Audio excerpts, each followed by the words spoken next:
WELGHT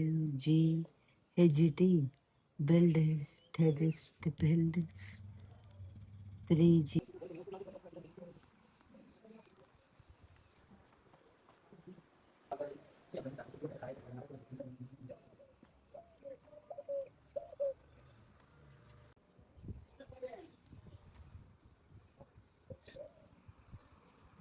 આ ભાઈ છે, ખરેખર સેલ્યુટ છે વડગામ પોલીસને કે આવા વ્યક્તિઓને અહીંયા લઈને એમને રોક્યા છે.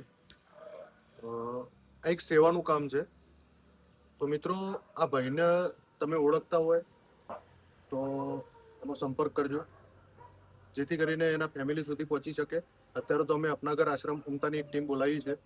ત્યાંથી આશ્રમથી એક ગાડી આવશે અને એમની જિંદગી બહુ સારી રહેશે અને સુધરી જશે. જય શ્રી રામ. જય શ્રી રામ. જય શ્રી રામ મિત્રો. આજે ઇન્સ્ટાગ્રામની અંદર એક રીલ્સ જોઈ હતી. એ રીલ્સમાં આ ભગવાન ગુજરાતી શાળા વડગામની અંદર એક ભાઈને મળ્યા હતા અને એમને અહીંયા વડગામ પોલીસ સ્ટેશનમાં એમનો સુપ્રત કર્યા છે. ક્યાંના છે કોઈ આઈડિયા નથી, પણ અમે જે કાર્ય કરીએ છીએ કે લાવારીસ લોકો ઉપર અમે વધારે ફોકસ કરીએ છીએ કે એમને સારી જિંદગી મળે એના માટે. તો મિત્રો, આ ભાઈ છે, તમારા કોઈ પણ ધ્યાનમાં આવે છે તો તમે કોન્ટેક્ટ કરજો.